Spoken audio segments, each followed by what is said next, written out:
Before Lemberg, September 17th, 9 p.m., it's more of a fight for honor, confides the captured Lieutenant Colonel Willich, commander of a border guard corps, to our interpreter through the flickering glow of a kerosene lamp in a dimly lit command bunker, where the distant thunder of the day still echoes in its earthen walls. The two have known each other for years.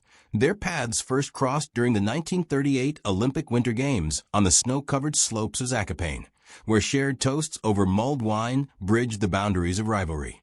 Now they meet again under circumstances as stark as the furrowed skyline of Galicia, where the towers of Lemberg's ancient cathedrals jut into the twilight like broken lances.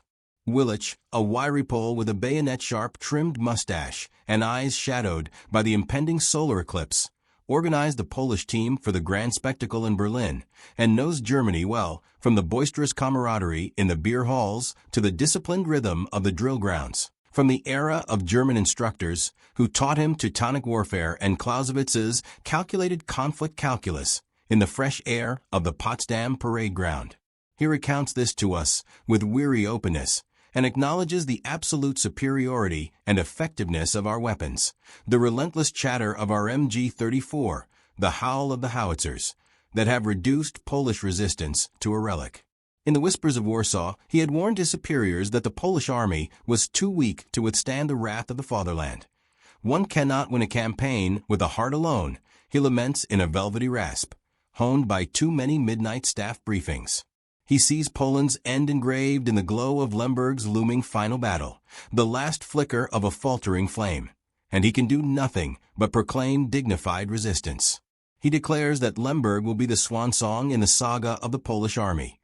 If the legions must become legend, then with laurels earned in honorable devastation, and their duty to fate fulfilled in a defiant dance of death. Thus, the Poles have planted their pikes in Lemberg. We sense it in our innermost being.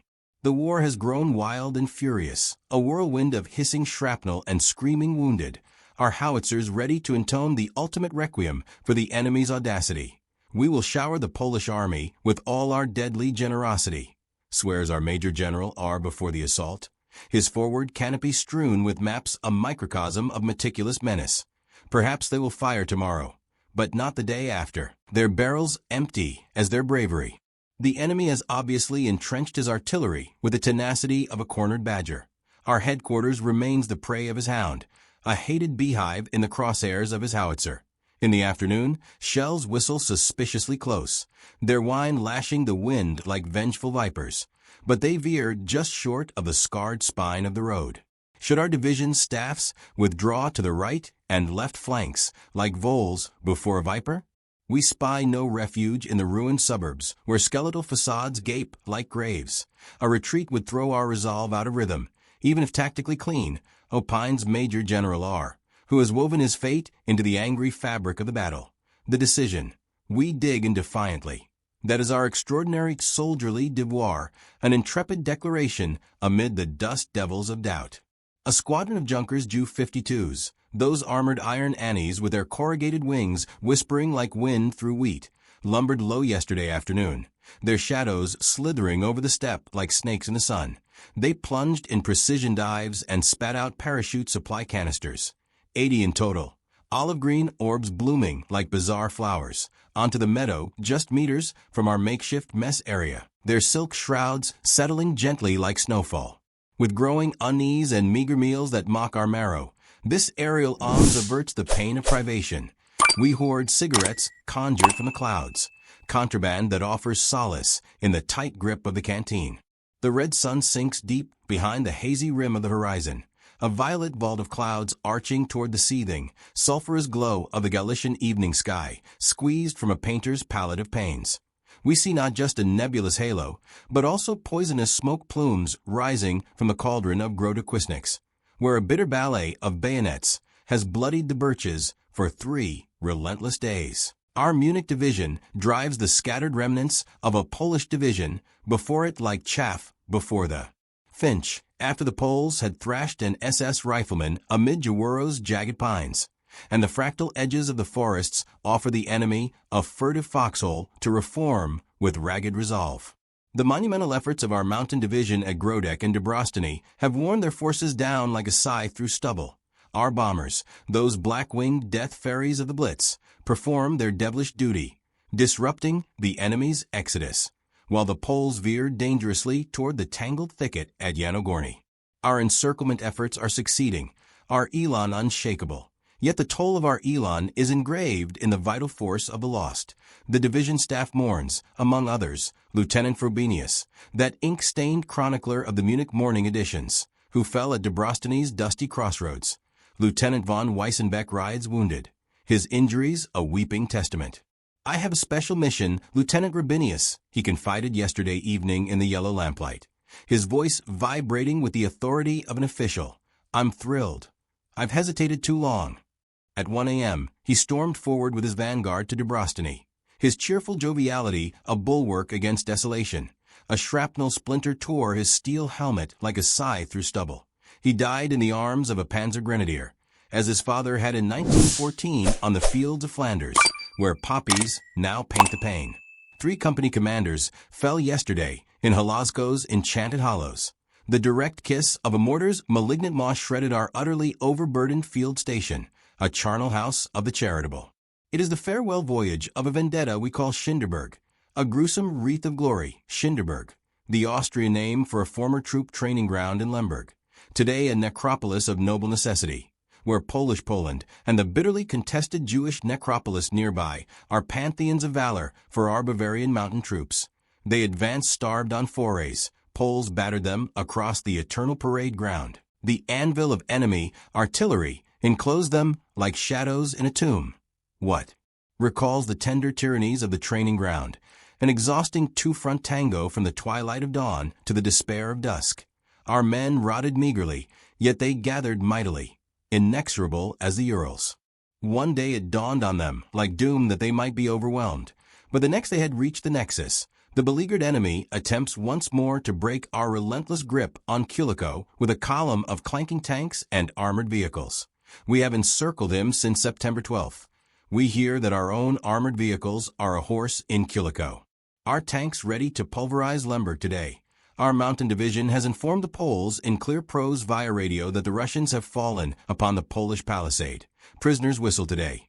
The Polish potentates cling to their pious pipe dream that the Russians have ridden to their aid, an injection of insidious illusion that ignites the enemy's zeal.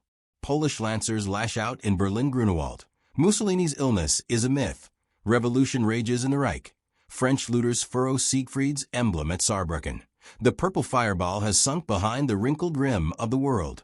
Shots and the wild growl of battle, black silhouettes in the billowing lava of the western sky, form an enveloping black eidos. A division must deploy its distilled dynamism on 4 fronts simultaneously, without substantial aid. The heroic deeds and sanctified labors of our Hercules can be measured against bold Aryan brawls on Galician soil in the World War, where the mud of the Marne mingled with the meanders of the Marne. In the night, the flickering fire from distant forges and the rumble of battle reached us like far-off thunder, with reports of the brutal ballet of our bayonets, with the Polish divisions desperately trying to push toward Lemberg. This morning we drove there by car, the road secured through the unyielding gaze of the guards.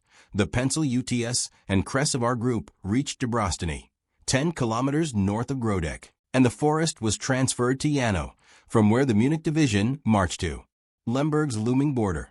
The armored cars with which we acoustically scouted this aurora borealis already lie in Lemberg's lap. Our ring tightens ever firmer, especially in the southern sector, where the towers pierce the sky. In Lemberg the end is engraved in embers.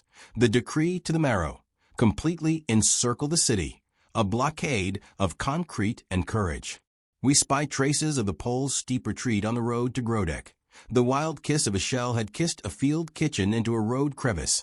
Neglected buses lay idle by the roadside. Polish caps and knapsacks were knotted everywhere like nooses in a snare. We snaked through Ukrainian labyrinths, where life goes on as if the Leviathan had trotted past. Peasants plowing furrows for autumn grain over broad bread baskets of black earth. Black and white cattle grazing the meadows with bestial delight. Peasant women drawing water from wells with the howl of the winds. Flocks of geese chattering in joyful clamor.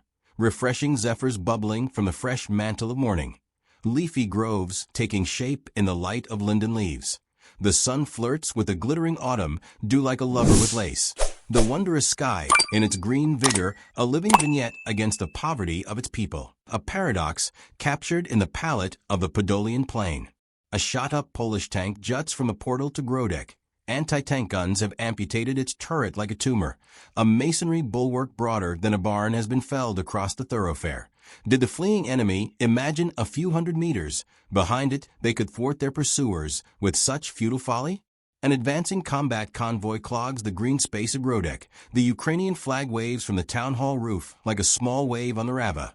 Mayor Johann Lebkuller, his nickname sounds more Magyar than Masovian, has gone into hiding. Another of the countless cases where Poles have robbed German blood for their bureaucratic brew. In the town hall, we meet with German-descended farmers from the colonial communities of Bergthal and Herstal near Grodek. They toil to find tail-wagging Polish ponies to replace those the Poles have stolen, and yearn to harvest their yields again. The farmers fret for their furrows, for the peasants' firmament forbids any delay.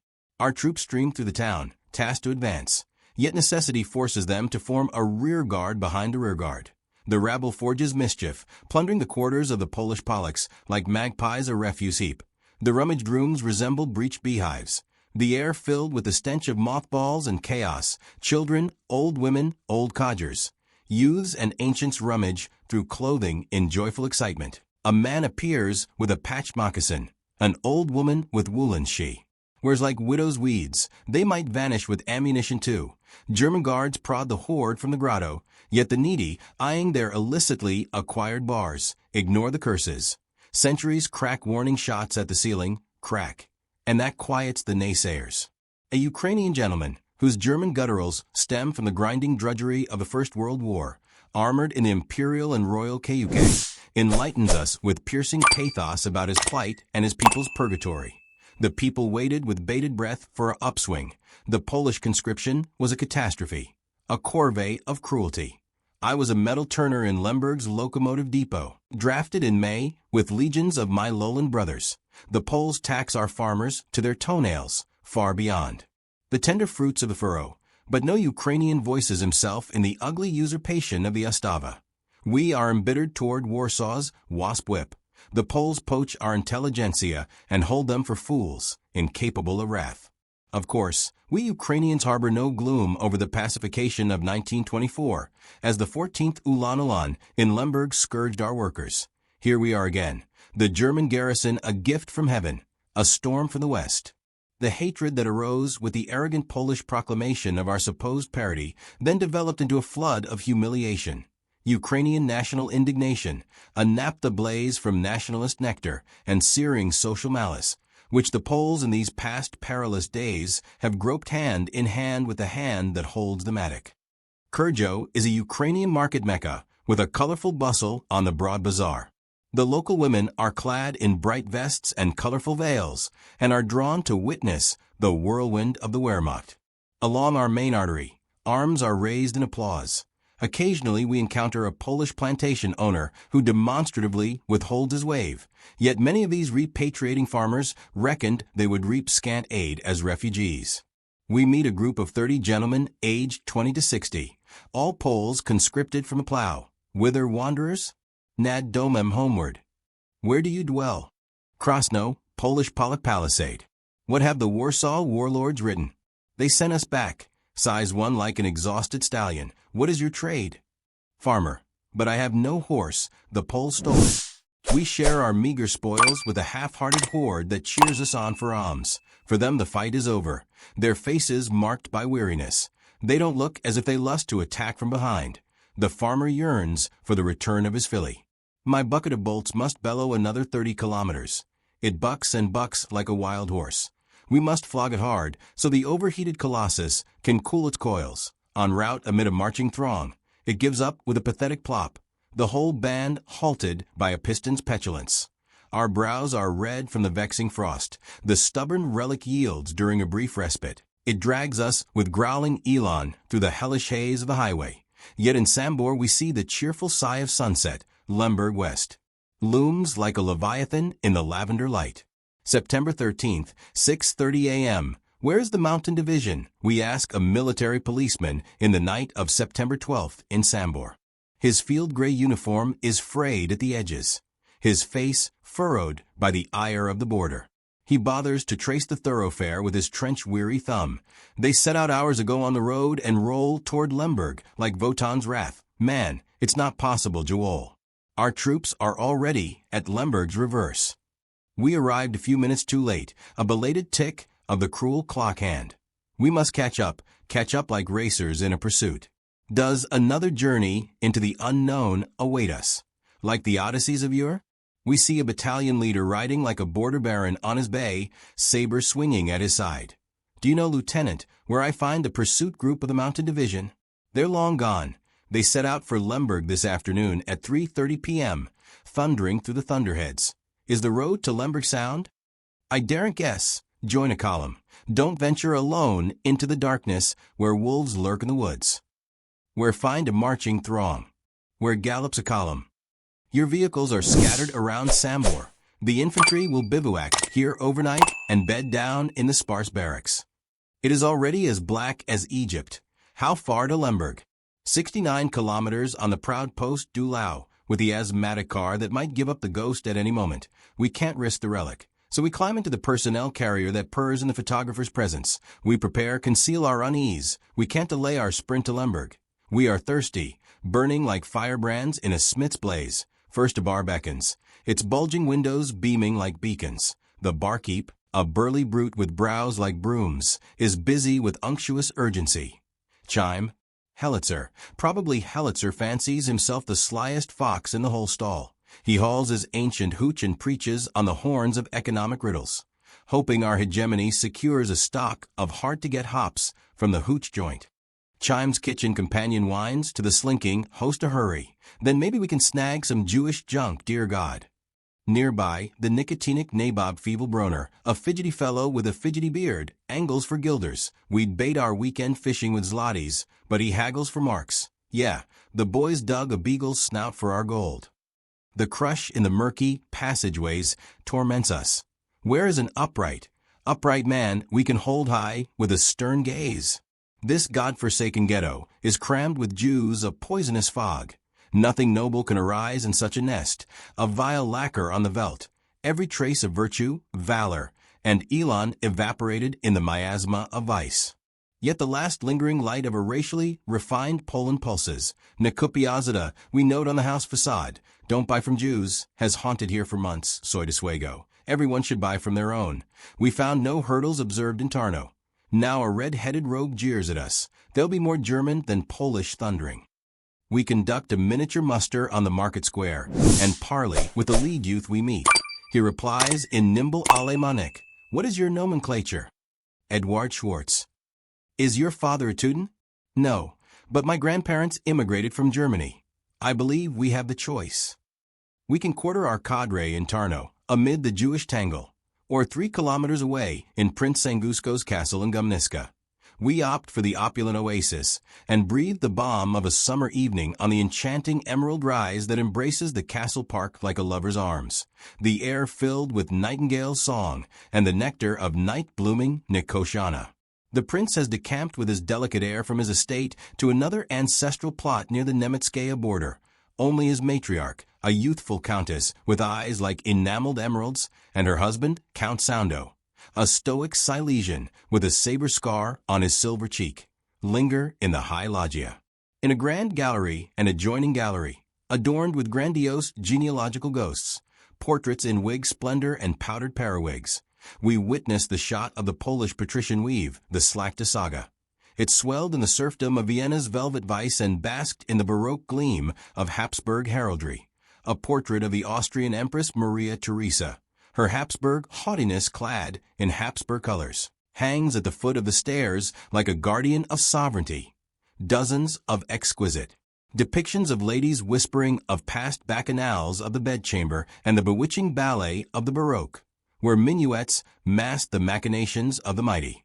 Nocturnal dives, and with the noir all testifies to uncanny eloquence. No electric gleam here, with a ruddy glow reminiscent of Rembrandt's ruddy rouge, painterly and sparing. Oil lamps seep their ochre seep to illuminate the bays, and there their region treasures. Baroque benches polished by the posteriors of past barons. Flickering flames cavorting on the marble medallions arrayed behind the long tables where the staff has unrolled its strategic scrolls. It is as if a quiet dread has pierced the pale physiognomies of the phantoms presiding over a long-vanished epoch, as they behold life abruptly intruding into their ancestral niche. The brassy harmonies of Hermann Göring's gruff growl resound radiantly in the muffled sanctum, from a portable Philco, that squat sentinel of static, thank God. It rivets us to the titanic tidings of earthly tumult and Göring's granite-sanded gazettes. The iron relentlessness of the German incursion intones us in the ancestral aviary with its elegy to bygone epochs of Polish pomp. The Countess has voiced her wish that at cockcrow a mass be murmured in the castle chapel. Should we, despite our constant constraints, summon a chore-robed shepherd for a sacrilegious Sabbath? We harbor no qualms, but the foreboding that at lark's hour hordes of holy men will haunt the village.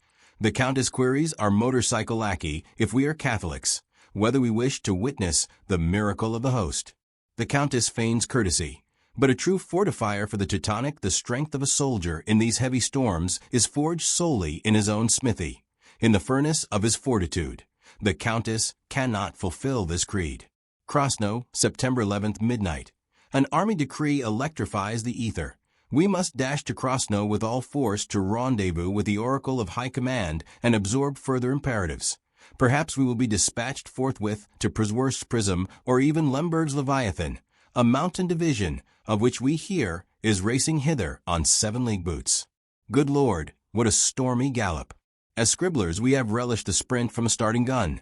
We are perpetually on the march, our respites interrupted by the sting of the press. These diaries more demanding than a drill sergeant's dirge. They steal our breath like a bayonet's bite. Bochnia, 8 a.m. The engine groans. We have scrounged ammunition for our letters, films, and a fountain pen, if only the old crate holds. We lead a whimsical war with willful contraptions. We join the Moloch racing toward Yaroslav and try to push forward, so our view isn't impeded. In 3 hours, we will finally reach Krosno. We do not suspect we will halt in the evening. Highway ahead, vehicles close. Cries a guard who has secured the detour around a blown bridge with sentry mines. An artillery wagon has careened through in terror. The heavy transports have gouged deep dikes into the dusty approach. We wait half an hour before our feet chafe with ire. We are war wordsmiths. We must be in Lemberg by the noon bell. Let us through. The guard groks our gripe. We drive 10 kilometers further before being forced to a halt again. Vehicles victoriously veer. 3 columns of trucks roll in tandem. The snarl unravels unbidden. We advance. The column whips up colossal clouds of calcareous cement. It is noon, and one can scarcely see 3 meters. It would be mad to charge ahead. We must mind the marching masses. How much dust must the poor devils swallow? Their throats thick as thieves. They try to evade the torment with handkerchiefs, held high over snouts and mouths. Are the returning runners, after 200 kilometers, through foul fog crusted like crocs. Take care, couriers. For you there is no hidey-hole, neither by day nor night. Save brief snatches to seize your sinews. And then away with you, away, gobble on the fly in the wild scrum of a field kitchen. Devour your wares and race over stock and stone, brook and beam, road and furrow. We hope the Przeworsk-Jaslo-Krosno highway won't be clogged. We think we can gallop fleetly.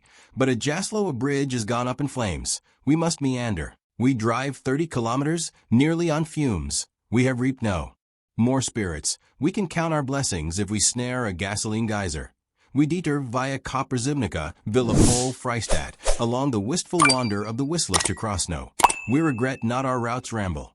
We explore a realm full of remnants of the Reich, scattered German villages from the German Middle Ages that now form the hub of the Przeworsk-Gloncu-Trimino-Sanic wheel, the dispersed Saxon settlements. Myriads have transmogrified into Masovia, but their German provenance shimmers like a gleam in the glade. These German colonial outposts exude a unique umami.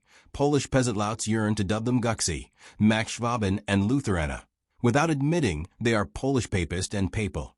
Perhaps it is the Lutherans that lure us as we storm through the narrow lanes laid on the clayey loam of central Galicia. We surmise Freistadt once boasted a Teutonic slogan. perhaps Freistadt, which the Poles parroted. A lieutenant of the 3rd Battalion of the 19th Imperial Infantry Regiment. A leonine lad with a Linz lilt bellows down the road to Freistadt on his rattling rudge. Where did our gazes last meet, I wonder? I believe in Wyazanaka when the 19th breached the fortified border. He bellows over the howl. What's the rumpus now? Noon brought a hell of a bang behind us, a scrap with a burst Polish band. It wasn't always so harmless here as it seems now, no, he recounts breathless. I celebrate as a chicken, and it bolts like Zorro on a zephyr. Krasno. We see for the first time the derricks of the Galician oil fields, skeletal sentinels silhouetted against the bloody sigh of sunset, their nodding necks incising the pearly nacre of the nacreous nacre, like nodding Mares a naughty nursery tale. The first oil refinery in Galicia was in Palanka, a northwestern part of Krasno, but Polish petroleum production has sharply declined in these last lean years. We believe the dilemma lies not in dwindling deposits, but in the Poles' lack of courage. Hermann Göring unleashed a radio tirade against the Borsig behemoths. We Germans can pump 10 times the tar the Poles ever have, bellowed the Reich Marshal, and pondered this stirring reverie as we rumble past the Palanka oil fields. The derricks droop disconsolately like tombstones toppled by a typhoon. We arrive in Krasno and report late at night to the Army Corps. Squadron Leader B issues our orders with the brevity of a benediction. Proceed immediately to the Mountain Combat Division relocating to Lemberg, 180 kilometers from here. Make haste so if you're in a hurry, you might yet reach the staff in Sambor. Sambor, September 12, 7:30 p.m. On to Sambor, comrades. The PUK 500 is primed to be steered further, but the piston's plaint portends trouble and the pathetic end of our pilgrimage. The sleep deficit is remedied with an old Prussian panacea, upright posture and deep draughts of fresh autumn air. Our sleeplessness stemmed from the mosquitoes. We slumbered in a Vakil's villa. The house had a hygienic facade, but we sprang with Galician gall before the vipers. My left eyelid was shredded by the louse. Lash. In the morning I could have framed my face in the shaving glass for an enemy's featherweight fisticuffer, of whom it might be laconic. The champ has shuttered his peephole for him. My gathered musings on my nocturne in Krasno. BRR, the oil tank is ossified. It is 8 a.m. The tardy tank wallows in us. In all Krasno no lubricant is to be found, it seems, but the Jews surely hoard some. Borneo Griffel, dealer in mineral oil and varnishes, swears absent-mindedly he sells none. We search his vault, and voila. Vaults with precisely the varnish the Vade Mecum vouches for. Before the engine musters its metal, we witness one last comic caper from the market square. A mountaineer from the Middlemark thrusts a mop at a begging Jew and commissions him to remove the dung. The Jew wails and wails as if racked. On the rack, it is likely the first honest swindle the Hebrew has ventured in his week. We leave the eastern enclave of the Polish populace behind us. We encounter isolated Ukrainian upstarts severed from Poles by a fantastic national sense and Greek gospel. Had we seized the hour, we would have sought clues to the German genesis from the German Middle Ages that seeped into the alien amid the alluvial land. Above all the sea Lutherans, the Lutherana, who settled and schlepped their lore and the Waldviertel wield. The German heritage still hums in the hollow Sanic lies before us. The bridge over the San is broken, but we can ford the shallow brook without batting an eye. On the far bank we reach the western wall of the Ukrainian upstarts. The Ukrainians greet us with grinning grimaces as we scramble up the slope from the river. They are a good-natured, self-assured folk that has borne Polish suzerainty with a shrug. Burned-out ruins hinder us. The Poles left them to the Ukrainians as a glaring legacy of waning rule. But do we see clearly? The charred beams glimmer here and there, yet sprightly souls stir, building sprightly their new nests. Freshly felled firs line high against the fortified facades. I spy 4 young freeholders at work in the mild morning light. These folk script their own providence. Their proactive optimism overwhelms me like an onslaught of Ostrogoths. I clap hands. They understand and counter with a clap, proud of the Panzer Grenadiers' shoulder pat. Beyond the sand the road rises a spell skyward. Look yonder on the plateau, comrades, capture poles? Where are the guards? We can discover none. We have no doubles for a detailed section. Polish potentates probe the breastworks. My God, are we in the enemy's range? The soldiers do not spot us. We must stifle our murmur. In any case, we draw our sidearm and the hammer. A few soldiers step onto the embankment and suddenly stand a few paces from us, halt, whistle the supposed Poles as they see our holster. We have unwittingly violated our own worth. The men mock us like the merry mocker of morning. We meant no harm to you. When we spied your green garb in the vista, we thought Poles stood poised to spring. A jovial chat with the first lieutenant ends the hasty war cry on the Sanic rampart in humorous fashion. Our joyride takes us through Lesko to Ostrożyczki. The transformation is striking. Another cadre of kin dwells here. We can gauge the contrast if we regard their faces. Our first impression is of an open, optimistic physiognomy. The men and matrons greet us as comrades. The cheerful salutes of Ostrożyczki Doln's denizens. Blue-eyed blondes busy with the bounty of their braids. Blonde children with beaming eyes storm the boulevard's edge as we break our bus. They bring us blooms and berries from burgeoning bowers. We are overwhelmed. The soldiers we see pepper us with the same hearty hail as hailstones in a harvester. The peasants press plump platters of pumpernickel upon us. These smallholders have scarce surplus, but for them their gift is gospel. They affix goldenrod and gum garlands, the Ukrainian national colors, to the thatch of their thatched roofs. Girls gild their brightly crocheted brooches. Men tuck the colors in their buttonholes. They can tell us little, some so-called Ruthenians, true Ukrainians, who served in the KUK during the World War, wheeze enough broken German to betray how delighted they are that we Germans have risen. They always claim to be oppressed. How does this oppression come about, we ask? If a Pole plows for another Pole, his wage is 10 zlotys. A Ukrainian gets one for the same toil. Well, now we grasp the kernel of the grudge.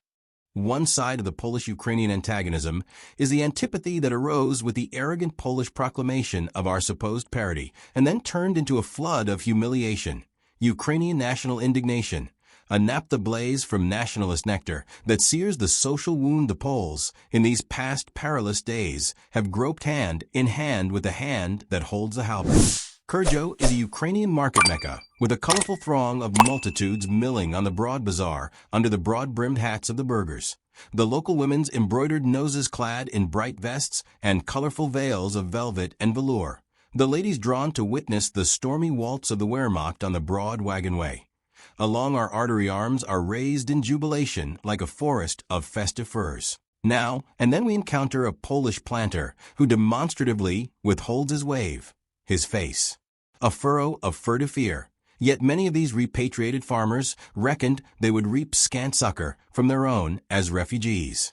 We encounter a group of 30 gentlemen aged 20 to 60, all Poles harried from plow and pasture fence. Whither, wanderers of the toilsome way? Nad domem, homeward, to the humble keep of the hearth. Where do you dwell, in what domain? Krosno, pasture fence of the Polish Polacks, where the Pruth rushes past the palisades. What have the Warsaw warlords written? What command drives you westward? Send us back, sighs one.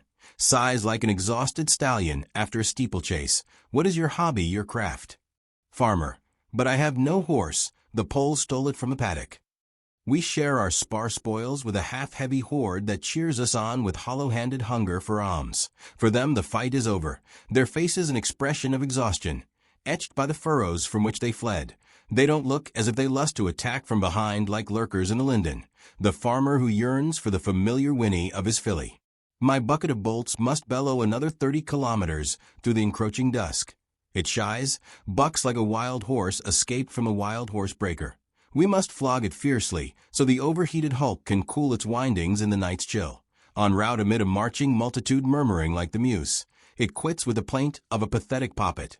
The whole band halted by the sulky sulk of a piston. Our brows are ruddy from the sullen frost.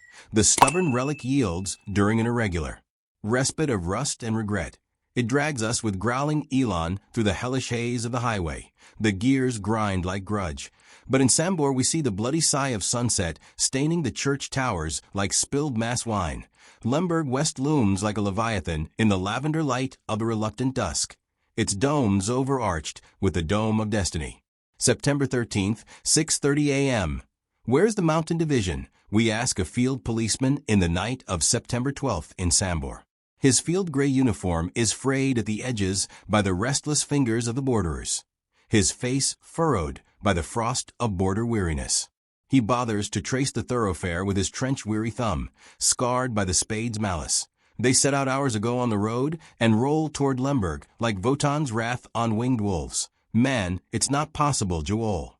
Our troops stand already before Lemberg's collar and lap at the walls like wolves at the fold. We arrived a few minutes too late, a belated tick of the cruel hand that ticks like a time bomb. We must catch up like racers in a pursuit through the Carpathian crags. Will another journey into the unknown await us like the Odysseys of yore? From the muddy Marne to the muddy Marne? We see a battalion leader riding like a border baron on his bay. His saber swings at his side like a scythe in the reaper's stride. Do you know, Lieutenant, where I find the pursuit group of the Mountain Division? They're long gone. They set out for Lemberg this afternoon at 3:30 p.m. and thundered through the thunderheads like Thor's own war chariot. Is the road to Lemberg hail hewn from the heath? I daren't guess. Join a column. Don't venture alone into the darkness where wolves with their wicked whims lurk in the woods. Where find a marching multitude that marches like the Marne. Where gallops a column in cavalry cadence. Your vehicles are maneuvered around Sambor. The infantry will bivouac here overnight and nest in the sparse sacks of sackcloth and tedium. It is already as black as Egypt's eternal night. How far yet to Lemberg? 69 kilometers per proud post, etched in the enameler's enamel. Dulau, with the asthmatic auto that might give up the ghost at any turn. We can't risk the relic's relapse. So we climb into the personnel wagon that purrs in the photographer's presence, and from whose engine a soft lullaby lilts. We prepare, mask our malaise with the mask of the mundane. We can't postpone our sprint to Lemberg. We are parched, burning like firebrands in a smith's blaze that blacks the bayonets. First a bar at the boulevard's bend beckons. Its bulging windows beckon like beacons in the dark. Bulging with the onion of the onion. The barkeep, a burly brute with brows like broom brims brushed by the broom. Busy with unctuous urgency, his apron a palimpsest of spilled liquors. Bell, Howitzer. Probably Howitzer fancies himself the slyest fox in sheep's clothing. He hauls his iron gray hooch from the Oxhoft and preaches on the horns of economic riddles, hoping our hegemony secures a stock of hard-to-procure hops from the hooch joint, the hops harvested on the Hallertau hop fields. Chimes spouse in the kitchen shrieks to the slinking host to hurry from the hovel. Then maybe we can snag some Jewish junket. Dear God, free us from the dealers. Nearby, the nicotinic nabob Feeblebroner, a fidgety fellow with a fidgety beard frizzed like a frizzy fright wig, with ferret fingers angles for gilders. We'd wet our weekend weed with zlotys. The zloty sprays like a zephyr of zlotys, but he haggles with a hag's haggle for marks. Yeah, the boys dug a beagle's snout for our gold, a gold premium. The throng in the murky passageways.